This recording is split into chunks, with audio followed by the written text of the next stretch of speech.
Well, thanks for doing this, guys. Welcome. I'm gonna start with a bit of a compliment. Sorry, cringe, but I could say two of the finest actors I think of your generation. And we're very shallow. Thank you. I know. Yeah. Soak We'll it take it. Soak it up. Thank you very much. And you achieve, I think, something really spectacular in this film, which is going from kind of really heart-rending, very tender moments to sort of spit your coffee out laughs. Oh, great. Which those shifts are extraordinary. It's like Billy Wilder a bit. Oh, I he think. got away with it. Yay! That's brilliant. But I just wonder what it's like, how this experience sort of compares to perhaps your more serious roles that perhaps people know you for. I always think people say, "Oh, you should do a comedy." I'm like, "Well, there's a lot of comedy in the serious stuff I've done, and there's a lot of serious stuff in the comedy." You know what I mean? I think it's the They best of work both best worlds when together. they're together. Yeah. And, Well, I try to have fun in whatever job I do. I think it's important. It is important. So even if it's a really meaty, gotta have a giggle. You've got to have something about it that's fun. I've only done it a couple of times, really sort of switch into gear of just that's my working day and that's it. But then at the weekends, or even when I get home, or with the cast when we're not doing it on the set, then it's about fun again. It's a job, and it's a skill, and it's a craft, and it's an art, and all the important, intense, serious things. But it's also a lot of fun. It's a lot of fun, and the people you get to work with, you want to enjoy those moments. You want to savor them, and the people. We're lucky. Yeah, and on this one, we had some people. We had some. Alan, well, let me just ask about some of the people first. I mean, Jay, Roach, and a Tony McNamara script. I mean, this is an impossible one to say no to, right? Oh yeah. Yeah, especially as we sort of dreamt it up. Yeah, it's our fault. It came to us through David Greenbaum, who used to be head of Fox Searchlight, and we both wanted to work with each other. They knew that. Why didn't we put Olivia and Benedict together? And there's some funny names that Olivia can do that come out of that, but in a film. And and then Tony McNamara was in the mix because of The Favourite, which was happening at the time. And it's just a long, boring story, but basically, it happened then 7 years ago, and it took a long time to make, but it utterly irresistible. It had to be made. And when Jay came on board and his track record and how gorgeous a human being he is, he's a wonderful director to work for. He's just heartbreakingly nice. So sweet. And brilliant. He hit his head every day. Every Four day times on one a of these day. things, all the time, He always wore a cap. And you wouldn't take it off. oh my God, and the crew put dangly bits of fluorescent tape everywhere. Funny, And he's still hit his head every day. I like that. Physical injuries from a shoot shows you Such committed. a sweet man. But a no-brainer. This, all the ingredients. So I went off on a thing. Yeah. Would you, rather than set up your own characters, would you tell me about each other's character a little bit? Would you do that? So Olivia, would you just tell me a little bit about Benedict's character, if you would? So Theo, incredibly talented. I think probably we say brilliant about things that we don't necessarily mean, but I think potentially brilliant architect, and knows that he's good, which is rather attractive. Knows that he's good at what he does, and loving, funny, attentive, and really supportive of Ivy. I mean, amazing. So she thinks, this brilliant man thinks I'm ace. This is great. And then it goes a little bit wrong. To say the least. Yeah. Could you return the compliment there? Definitely. Wild, extremely funny, incredibly loving and attentive and passionate woman who sees eye to eye with her life partner and who makes him giddy with excitement at the prospect of life being one ever-evolving adventure, who he wants to support because he sees how trapped she is by the circumstance that didn't give her the promise it's given him, and so selflessly offers something for her to rise up, and she just does brilliantly. She flies, which is he genuinely loves. I mean, she's brilliant at what she does, and then it goes a bit wrong. Yeah. And both very, very clever people, which I really like. I mean, you get that from the very first scene. Yeah, we should have said that, should we? Well, no, but I can say that about from that very first scene, it was literally from the first line of dialogue, and I'm in. It's that sharp dialogue. Great. What was it like to do that with each other? You've got Tony's words, obviously, but they they have to feel like you? I mean, how do you start? I've watched her being brilliant and sharp as brilliant sharp people, or not brilliant and sharp, but just brilliant in countless. But it was just a joy. You know, she's a friend and has a name. Sorry, Olivia. Olivia, I've watched her with pride as a friend for ages, and just like to actually be on the same stage playing with her, and that's exactly what we got to do. So it was a joy. It was just a joy, and just it ups your game. It just ups your game. Yeah, she constantly surprised me. There was nothing expected about what she delivered or the way she did it. And we change it and we muddle around with it. And she's more than easy to talk about how to do that. And if I wanted to change stuff, it's just like, yeah, well, it's all right. You know, do what you want to do. But I feel exactly the same. I'm a little bit cross you got there first. Sorry. But it kind of felt like you guys. I know this isn't you guys, but it felt like those words belonged to your characters. I wish I could come up with words like Tony does. Yeah. I just go, you are pretty close to it. joke. She's pretty close to it. She's doing herself down. She's pretty close to it. I think we all know that. Drinks in this room. They've been here for hours.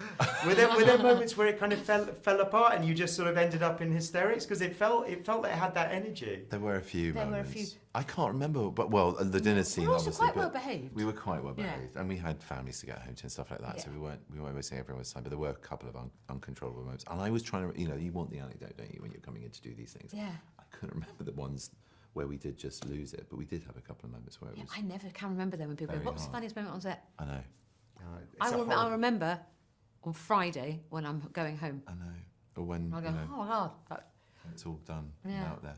But mainly, I think when Andy, when all the Americans came over, Andy, Kate and Zoe, Suni was already there. Yes. She was hilarious. We did dance routines in the cafe with Suni and Ncuti. That was fun. I missed out on that. I'm sorry. But we should do it again. We'll do it again. But when they turned up, it suddenly went, oh. Yeah. Because I think we were all couldn't believe our luck. Unbelievable. Every turn in this turn. Every way you turn. They're not just turns. I like turn. Yeah. Every turn in this one's a gem. It's true. They really are. They're the top of the game. Yeah. You know? And Andy and Kate in particular, just the volume of wit. You just see their scripts, and there were like 5 other scripts on the side of all lines. Some they were writing in the moments, but a lot they came to the stage with. You read it? Oh, yeah. I did read it. Really struggling to learn it. Yeah. And they're just so free with it and making themselves laugh. That's when I thought I was really in trouble. Yeah. That's completely where we all lost it quite a bit. Yeah. And Kate made her, I think I could throw her under the bus a bit here, because she's so brilliant. And she was improvising new material, and before she got to its full evolution, she'd start laughing because she knew what was coming. And that made us go, it was impossible. It was impossible. Well, it lives on the in the film. It feels really brilliant, really electric. I just finally, because we're out of time. Sorry. I just wanted to ask, and we'll make it just one sentence if you can. Yeah. I struggle to say to people what this film is about. I just said it's very funny. Just go and see it. But how would you sort of? I think that's great, isn't it? This film's very funny. Go and see it. Love, Life and Other Disasters. Ooh. Disasters? No, I don't know about that. Disasters is a really... I mean, the PR people are going, no! You don't want more disaster in their life. I think, It is funny. I think, particularly at the moment, isn't it nice to go and see a film where the Americans and the Brits are all having an absolute fucking blast? In a good blast. They're funny. A fucking good blast. A fucking good blast. But they are, having fun. So I guess, if they're hiring a couple of comedy greats such as yourselves, that your job is to bring a bit of anarchy, a bit of silly to the table. Do you think that was the remit here?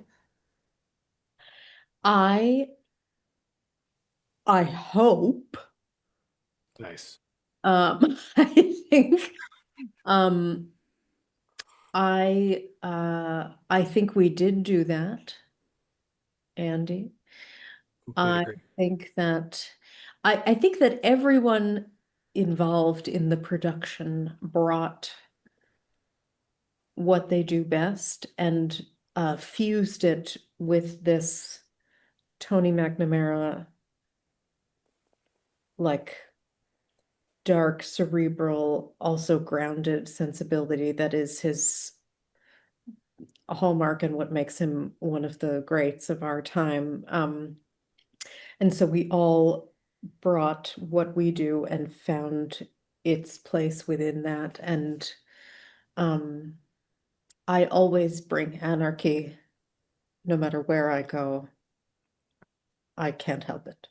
Damn straight. Is that, I just wonder. I mean, there is something about all of these people. There's not a lot of love lost between these friends. They can be pretty unlikable at times.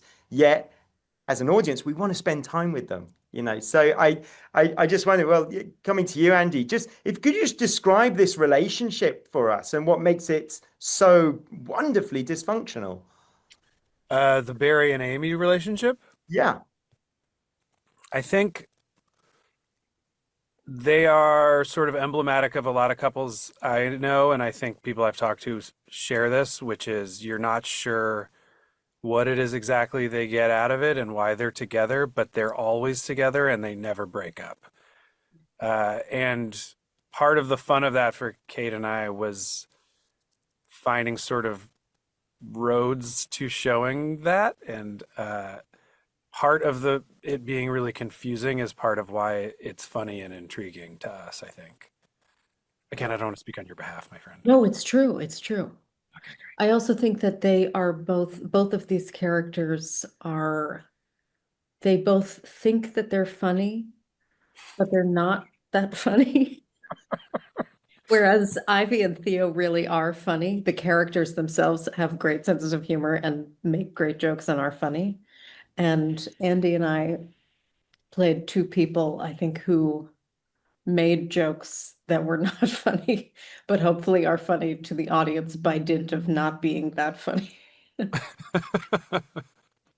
mean, there's an interesting thing that happens here because, like, when you watch it feels like really tightly scripted, but then at the same time, I can't imagine that the scenes that you guys are in particularly could have been that tightly scripted. It feels like loose. It feels very fizzy, Well, I mean, thank you.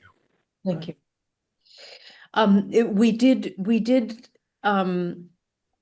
We improvised, we kept it loose. We also did it exactly as scripted. The script was not it was just flawless. There was nothing really to add except for we wanted to have a bit of fun for ourselves, and then some of that made it in, and but it was all there in the script. And what was the question? Okay. You were doing very well for someone that couldn't remember the question. Sure. No. Oh, yes. So there was the looseness came from, I think, the naturalism of the dialogue as scripted. And then, we added bits and bobs, but it really was, his writing feels so conversational, and yet is like, the jokes are so well written. I don't know how he does it, really. I have to ask. Well, I guess Jay was really instrumental in that. I mean, I know you've worked with Jay before, Kate. So I'm actually going to ask Andy if that's all right to sort of just what I mean, like, you couldn't be in better hands, right? But what's the reality of working with Jay? How does he get these brilliant performances, these iconic performances in comedy out of his actors? I mean, my experience with him was he gives you room to explore it a little bit. I mean, we're talking about someone who worked closely with Mike Myers and Ben Stiller to start, who are two of the most like powerhouse comedy people of the last, 2-3 decades. And I think because of that, he understands that comedians write for themselves in a way no one else can. It's the reason we got to the place of being a comedian, is because we understand how to present ourselves in a way that will elicit laughter. And, we can go back even further and be like, we've honed that skill in order to survive, but now we get paid for it, which is nice. But so I think Jay, he's magical because he gives you space and he lets you do things you want to do, but he also is completely macro, making sure it's all moving forward and that the things that he knows from the script are going to be what the focus are once you get to editing are being focused on, and that he's covering it all. He's getting it scripted. He's getting it playful. He's doing all the things you need to do because he's done it a million times and he's just fully in his element on set directing. So I guess that's a long way of saying he just makes you feel at ease. And like, he's so calm and thoughtful and kind that even there'd be a moment here or there where he'd be like, yeah, we actually, we've got about 30 seconds left before we got to wrap. So if there's anything you want to try, and I'd be like, what? Like, anyone else would be like, go, go, go, go. And he just doesn't go there. That's not his personality. And it for me, it made me feel very at ease. Brilliant. You felt that, you know, as an audience member, you kind of felt that. It felt light and fun. Yeah. And intuitive. I'm going to finish with you, Kate, if that's okay. But no, you mustn't finish me. But yeah, I always think it's interesting when you've been in a film like this and you've been in part of it, you've seen part of it made, but when you go and watch the movie and there's this whole other part of the film that you didn't know about. What was it like watching Benedict and Olivia and watching this relationship fall apart with these two actors that personally I love so much? It is both, it's hilarious and you're loving how sardonic the dialogue is, and your heart is breaking because they're so likable as characters and in real life, and the love between them, the intellectual frisson between them is so compelling and so sweet and so grounded that when they are hurling these absolutely vicious barbs at each other, you still believe that they love each other and they're fighting with each other as they're fighting for each other. And it's just, it's a complicated set of feelings. It's like you want to watch them like go at each other, and then you want them to just hug and make up. And there's a lot of pathos there, mixed in with all of the like delicious dialogue, and I just think it's wonderful to watch. Well, I mean, you know, there's something about Jay Roach and Tony McNamara's script and Benny and Olivia, and were you going to say no? No. We were going to say yes. Yes. And, you know, the names you mentioned, of course, grand, you know, arbiters of the tradition. But hearing that Zoe was going to be in it was a big piece of the puzzle for me as well. We have worked together before and just had the best time in the world. And it was the idea of playing, just being her husband for a moment. Being a wife? Get out of here. Being awful to each other for weeks. Reprehensible, baby. Gorgeous. Sign me up. Well, I did love the UK and US kind of that exchange. You know, it's a very fond relationship where we also both enjoy the kind of middle ground, where the grey area between our cultures and humours and you know, sensibilities. Was that something you could bring a bit of yourself to in that sense, Zoe? In you know, albeit with a tight script. Yeah, I mean, man, when you get to read a Tony McNamara script, what a treat!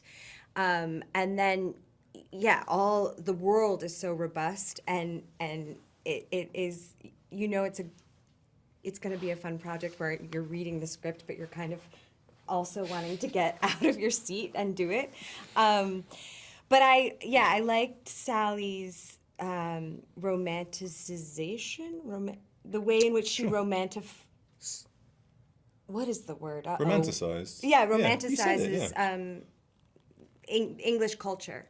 You know, and I think we do that a lot in the States. And I am an Anglophile, and so that came easily to me. But it's fun to explore those silly things within the film. That was a treat. Yeah, totally. And I just, you know, in my sort of handful of experiences working with Americans and over there and stuff, I do find that there is this magic experience, which is that these people who you've admired for so long, that you've only kind of seen in things, and they become kind of, the idea of knowing them is like impossible.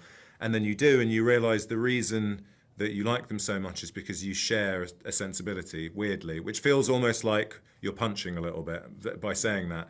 But I'm not talking about from a qualitative standpoint. I mean, just like, it's amazing to be sat in a tent with Andy Samberg and Kate and go like, oh, we find the same stuff funny, and we sort of approach conversations in the same way, and it's really exciting to know that people, like, if you kind of invested in comedy to that extent, you're probably going to get on. It sort of makes the world feel small in a really nice way.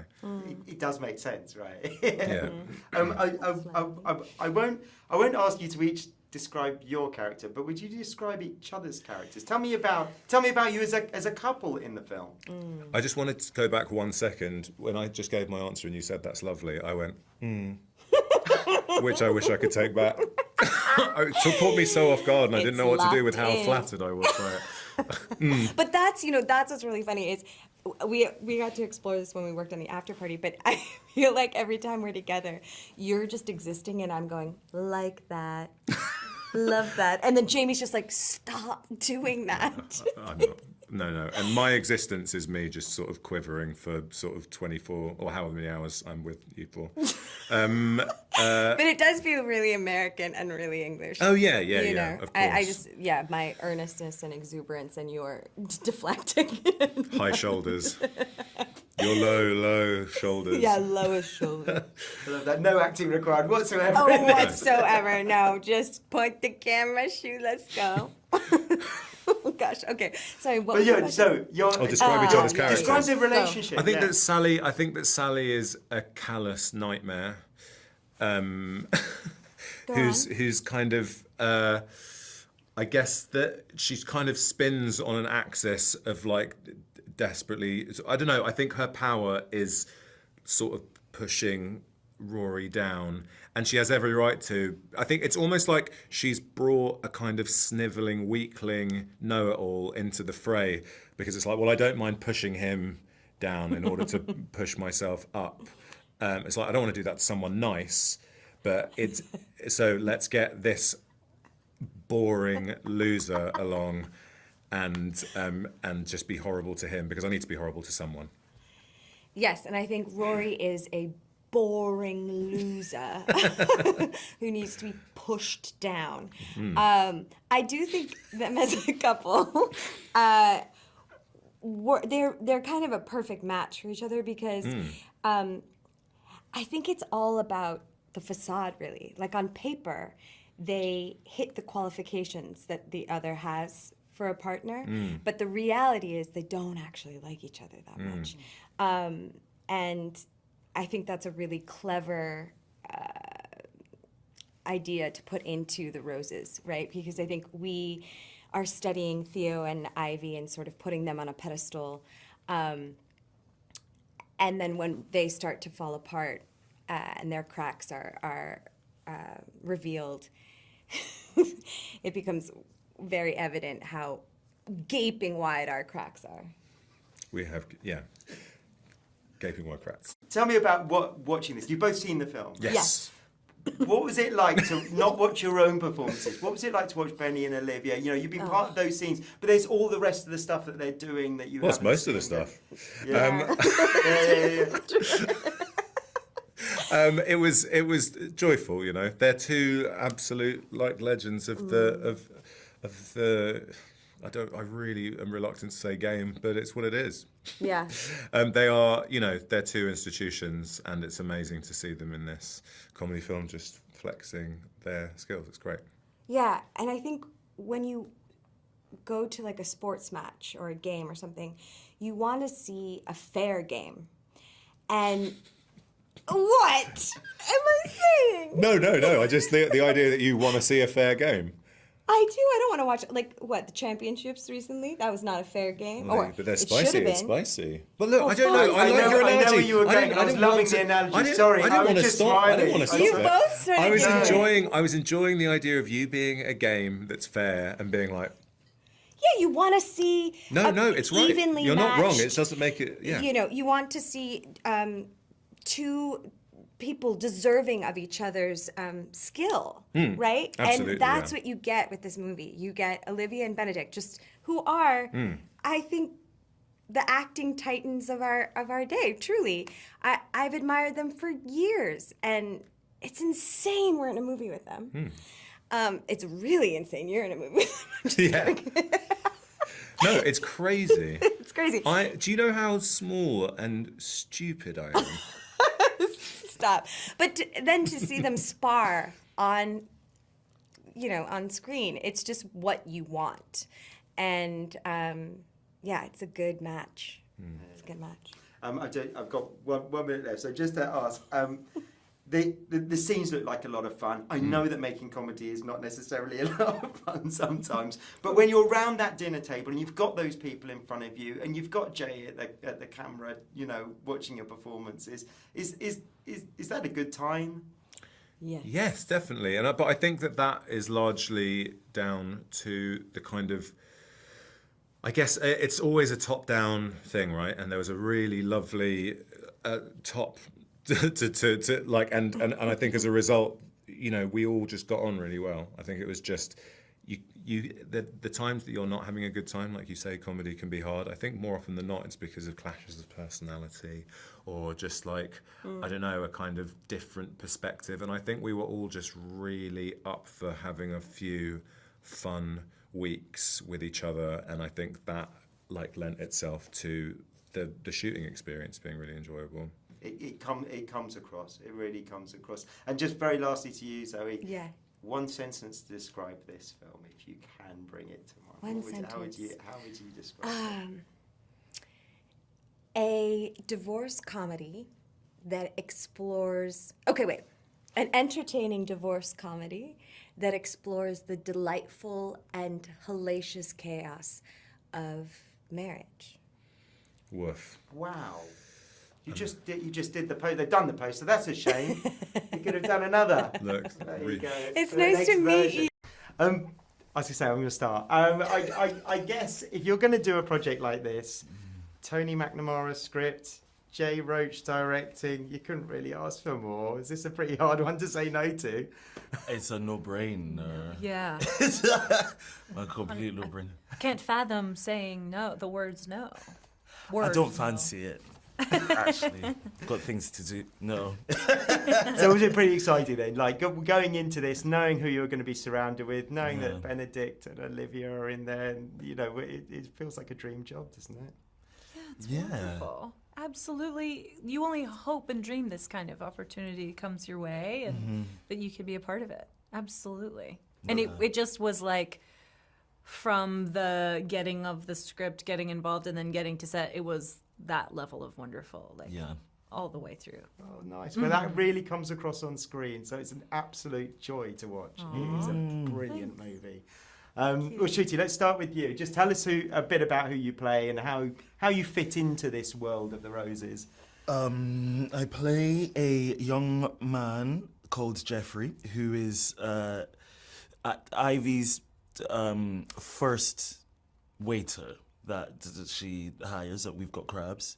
And then it Just explain that for us, just in case. Yes. Because it sounds like it's just an aside. We've got crabs. We've got crabs. Ivy Rose starts a wonderful restaurant that's seafood orientated called We've Got Crabs.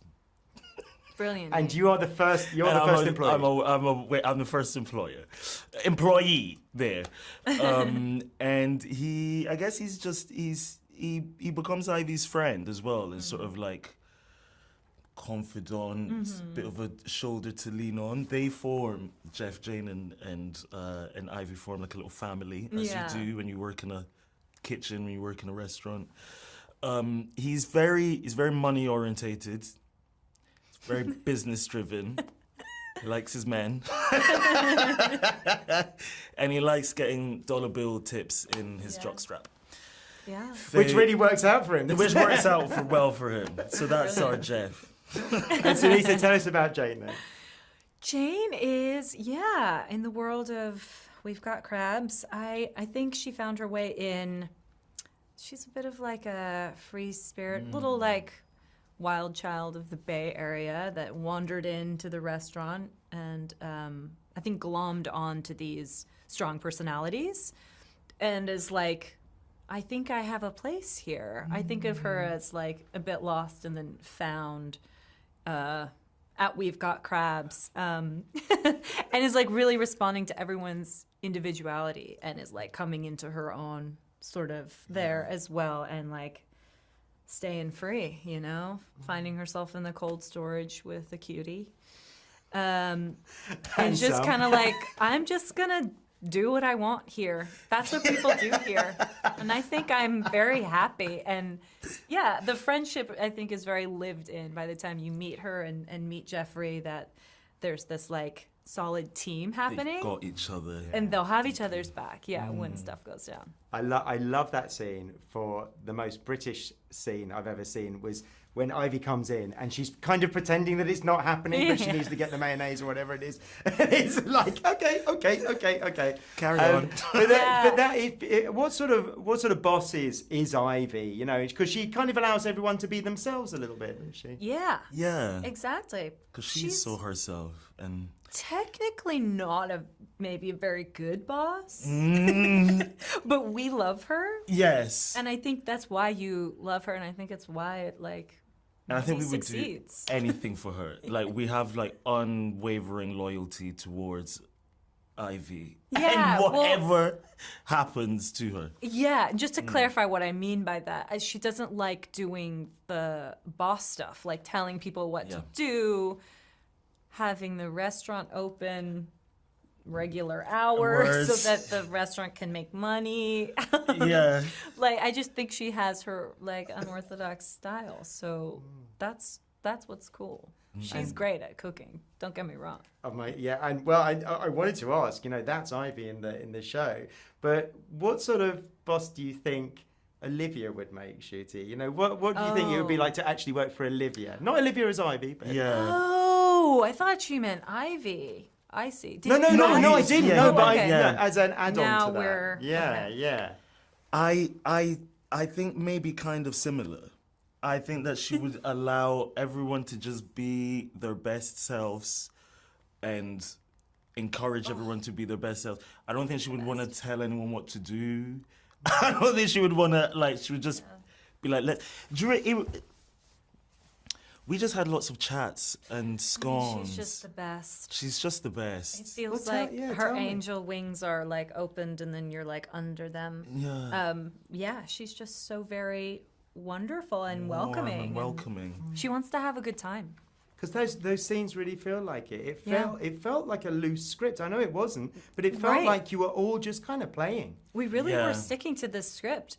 Olivia is a beautiful example of just being so full of life and like love off camera, and it absolutely is how she is on camera too. So for me, it was like a beautiful example of how I could take that into my own acting of like the work and the life and the work and the life are all kind of like seamless. And you can just, you don't have to compartmentalize as much necessarily of like, this is my job and I take it very seriously and don't talk to me while I prep and cry in a corner. Like maybe you need to do that at times for sure, but it was just like a beautiful kind of openness on set. And I think that was coming from Olivia and Jay and Benedict too. Yeah. That's lovely to hear. Yeah. You can win an Oscar and still be yourself, you know, is kind of nice. I mean, isn't it? to see it, just In how the natural flesh, she is, like first hand was just like, okay, so You are a just, lighthouse. You are the lighthouse. Really good, of and actors. you can just do it, anything. Oh, okay, and at any moment, okay.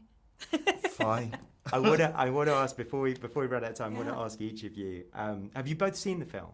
Yeah. You've both seen it, okay? Yeah. Because sometimes I talk to people and they haven't, even though they're in it. Yeah. So, what do you most like about it? What was the experience like for you as a viewer? For just as a break, like the dark humor, the nastiness I found just so hilarious. I think that scene when they are in therapy and they are going in at each other, and then they find a joke at the end, and the therapist is like traumatized as to how they've just spoken to each other, and this like dichotomy, is that the right word? Between American and like British sensibilities in that room was so enjoyable to watch.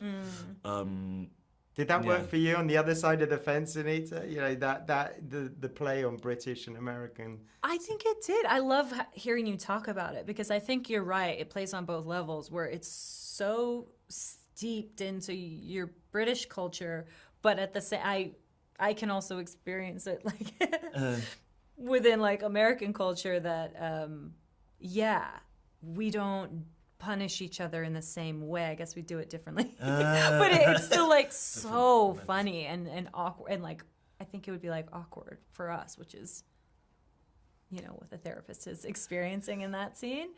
But it's delicious. It's like delicious to watch them perform. And I think it probably resonates on both levels, you know, just to watch and then to like feel very British while watching it. Yeah. Thank you. So, well, Jay, I mean, you know, just set us up with your involvement in this. Obviously, you know, Benedict and Olivia were there already, but how did you enter the frame, and what did you think you could do with it? You know, I got lucky somehow. I think the script was flying around at my agency at UTA, and I had talked to Tony McNamara about another project. I knew all about his work, but I didn't know him. And so when that script came in with those two attached, even as a remake, because I was thinking, I really love that original film. How do what can we do with this? And I read the script and I went, oh, I get it. It's not that film. It's something different. It has some of the plot moves, but very little of the content. And I just thought he found a tone that I just hadn't seen anything quite like it, that was so funny and so, I don't know, off the wall. And I looked up the word screwball comedy because somebody else compared it to that. And it actually is screwball, but screwball doesn't mean what I thought it meant. I thought it meant slapsticky or silly, but screwball comes from a pitching metaphor in baseball where the ball comes at you because the pitcher threw it a certain way with a certain spin that it's totally unpredictable.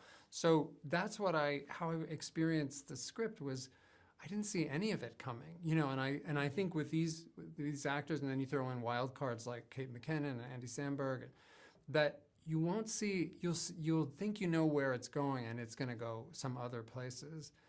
And I don't know, I fell for it. I found it really therapeutic and relatable as someone who's been through a number of good relationships and a number of very bad ones.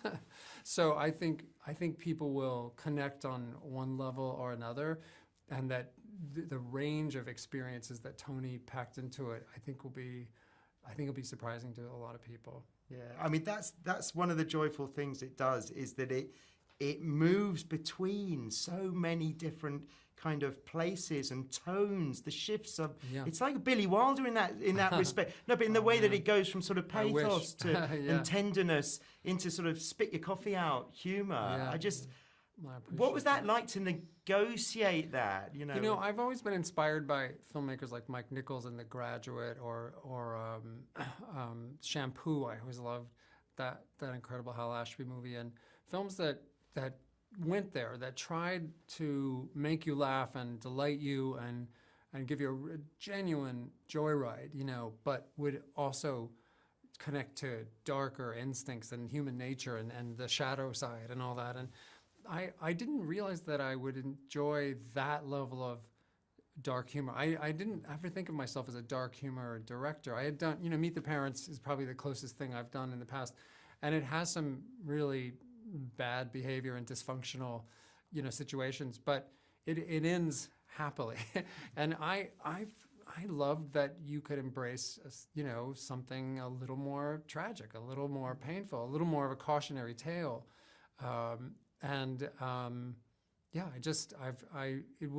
It taught me something about myself, to go through that. And I thought, well, if I feel that way just reading a script, I hope I can bring that to the film too, and make a zone where the actors can be as good as they can be. And oh my God, what performances! All of them, Olivia and Benedict in some of those scenes. It's also the other Mike Nichols film that I always compare to is Who's Afraid of Virginia Woolf, which Tony and I talked about at one point because we had to figure out a way to pull off the ending and and make you care enough, but go to those dark zones. And some of the dialogue he wrote and some of the scenes that those two pull off, like wow. That is something. Though it's funny because when I was going to the screening, it's quite an early screening, and I remember, Benedict, an actor I love and have followed. Olivia, I'd watch her, whisk eggs for 3 hours, to be honest. So, but I couldn't quite see them in this format. I was like, I just didn't know what I was going to. It's interesting you say that because for some reason I had known Benedict a little bit. I'd met him at a couple social things. And I didn't know her, but I've seen so much of her work and just, been craving just even 10 minutes of talking to her, much less, months of getting to work with her. So I don't know why, but I thought they might have incredible chemistry. They're kind of opposites as characters because he's very comfortable in his own skin, kind of confident and talented at the beginning. And she seems to not, she has skills and superpowers, but she's okay not, taking advantage of them. And then things flip and he has to cope with losing his status and she gets to kind of go, this feels kind of good. I like success. I like some of the things that goes with it. I like this incredible house that they, she's able to finance, that he's able to build. And seeing them go on that kind of journey, I thought, oh yeah, this is going to be worth it. Yeah, well, it's funny because that journey feels like a very dramatic journey in a way. Yeah. But I was surprised by quite how funny this is. It's really funny, and I haven't seen a really funny film like this in a very long time. Well, that dinner scene, partway through the film, they all have dinner together, and that was one of the scenes where I went, oh, I can't not do this, because picturing those two going at each other with everybody else trapped around that table. And the hilarious way the Americans envy the British ability to find that kind of wit in the middle of dark times, and that they try to imitate it. And it's just, that was delicious. I really loved that experience. Tony said something earlier, which was, Jay knows exactly how to invite an audience in, and I thought that was really. I've seen a lot. Obviously, I've seen I think all of your films, but that's that quality of feeling like I don't know what this world is, but I know I want to be in there and I feel welcome to it. Oh man, cool. is a really brilliant thing to achieve. I wonder if you're aware of that and how you create that atmosphere. I do think about the audience an awful lot. I love screening the film over and over and workshopping it at the end. We actually shifted the beginning a little bit because of the opening. We put that therapy scene at the beginning, the couples therapy scene, which it had been somewhere else in the film. And it is a kind of showmanship, but it's also a kind of empathy with the audience. Like, what's going to make you accept this tone, accept this story right from the get-go and go, oh, I can't wait to see what happens next. And I really try, to pull that off, but it's almost all casting. It's who you. I always say casting is tone and tone is casting, because everybody worries so much about tone. But you bring Benedict Cumberbatch and Olivia Colman, and you do buy that energy in the couples therapy thing right away. That they really do have amazing chemistry. I wish I could talk to my partner that way. And then because you've seen them in so many other films, that the audience is welcomed in by the personas they bring, and then they add that to the great characters Tony's designed. And yeah, it's something. That's the highest compliment you could pay to me, because I want the audience to have a good time, but also maybe figure some stuff out, or at least ask some questions about how to do relationships a little better. Yeah. I mean, and that scene was it was literally the first line of dialogue. I was like, right, I'm into this. It was literally in the first line. Oh, that's awesome. I'd rather sleep with her than a wolf. Yeah, and that's Benedict. I mean, he's so good. He's so funny. He doesn't realize how funny he is. He's freaking funny. Well, that's what I liked actually, seeing these two, Yeah. you know, dramatic actors, Yeah, if you like, yeah. just being so playful Yeah. and obviously enjoying it. And talking to them, they've loved the process, so Good. it's worked in every sense, I'd say. Just finally, you know, I know you must have a whole career of pitching your ideas and describing things that are almost indescribable. Now you've made the film. Mm-hmm. How would you describe it to someone? That's a good question. I'll take a stab at it because I usually have such long answers about it because there's so many things to talk about. But I really look at it as a dark comedy about how fragile relationships are, how magical and sort of empowering they can be, but how important it is to keep working on them and keep, you know, I was thinking we all need couples therapy, and that's what I hope this film is. Well, it'll set the couples therapy industry alight. I'm sure it will. Yeah, Jay, Thanks, man, thank you. Loved it. Thank you, Loved man. it. Thank you. I really appreciate that. Thank you. But I'm old enough to remember The War of the Roses in the cinema. Me too. I'm that old. And I you know, I remember that being a real sort of golden period in a way for the sort of big talent screwball comedies, and I loved it. I loved those films, and I wonder if there was something quite appealing about going back to a bit of a neglected genre in a way. Yeah, I think so. I think even though, like, I didn't want at all to do what James Brooks did, because he's James Brooks and he's a genius, and, you know, we were like, let's do a movie about people who want to stay married rather than two people trying to destroy each other because they got married. I think the idea of doing a screwbally adult comedy that was a bit sophisticated and a bit fun, it didn't seem like that had been done for a while. And so in a sort of commercial, in a sort of proper commercial way, I suppose.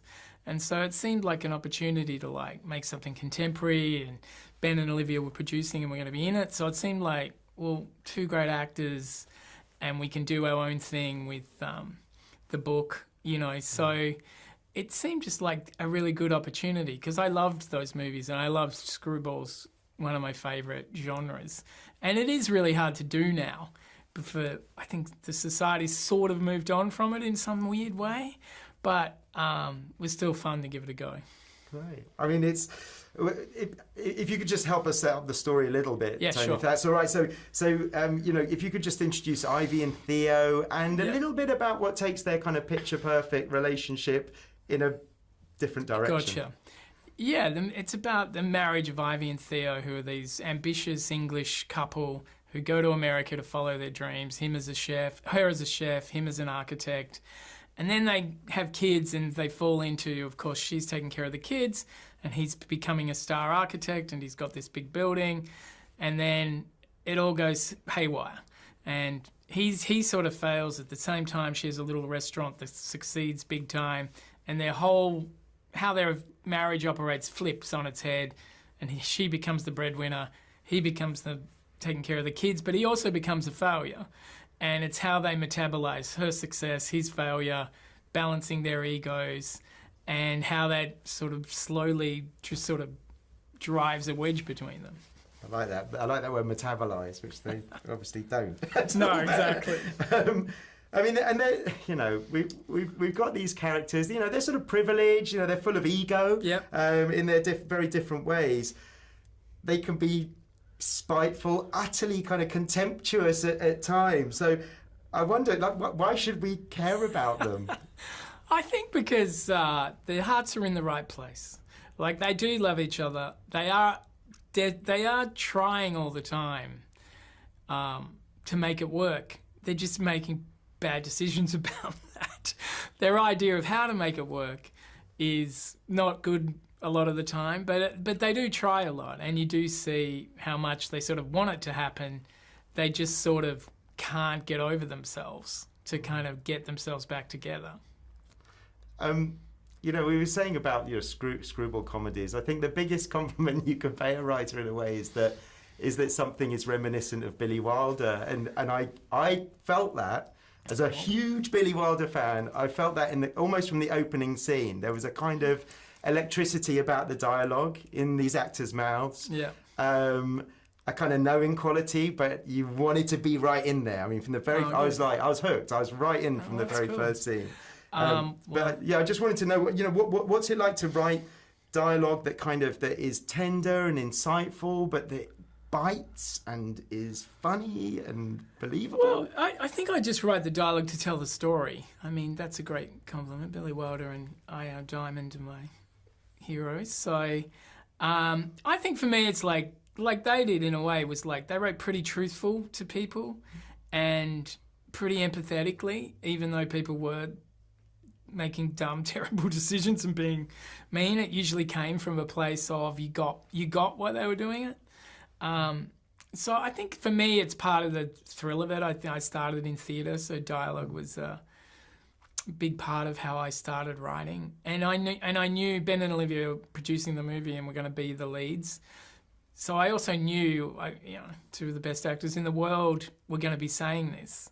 So A, it had to be good, and B, they would make it sound good anyway. So you're writing with them in mind then?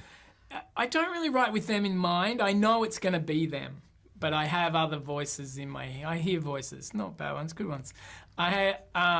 So I hear voices of the characters, but I knew in my head. And I've worked with Olivia before, obviously, on The Favourite, so I know her rhythms that will work. I mean, anything works for her, but I knew rhythms that I would write that would fit her very well. So what's the experience for you then, seeing your lines in their mouths? When you see those takes go down, I don't know how much you're on set, but with that first experience of seeing them, Yeah, I mean, it's great. I mean, I think it was such a great ensemble. So every day was great. Allison Janney's there today, and Andy and Kate are on set, and of course Ben and Olivia all the time, and it's just a joy because it's going to be executed better than you could have thought. Well, speaking of which, J. Roach, has made so many films that I love. Yeah. How do you guys work together? I mean, what? Well, we had a great time. I didn't know Jay, and we just met, and I think comedy people really get each other usually, and I think we're both comedy people, so we understood each other. We understood what we had to try and make better, how things work. So I think we just had a really easy relationship. I mean, he's the nicest man on earth, so that helps. But he's genius. He's brilliant. He understands how to open the door for an audience to come in to something. And to your mind, the characters have a lot of bad qualities, but he finds a way to let the audience come to the characters. And I think that's one of his geniuses always, as well as he's just so deft with comedy. He knows where it all is. So, I mean, for me to watch all that and to work with him, whose movies I've loved, it was a real thrill, really. Brilliant. Yeah. Well, just finally, I just wanted to ask about, if there's a particular scene, if you had a sort of baby when you were writing, you're like, oh man, that is going to be something which is going to take off on screen with these actors. Is there something? I think, there was the dinner party sequence, the sort of 3 or 4 or 5 scenes, which I wrote very quickly one day and showed to my friend who's a writer, and she goes, oh my God, that's really good. And I just knew the more we cast, I was like, this is going to be great, these scenes, this 15 minutes or so. I just knew the movie was working up to that, and it gave all the actors a chance to unleash, and I knew it would be great, So I was excited for that. Well, it worked. It was a joy. Thank you. Thanks, mate. Thanks so much, Tony. No worries. Yeah.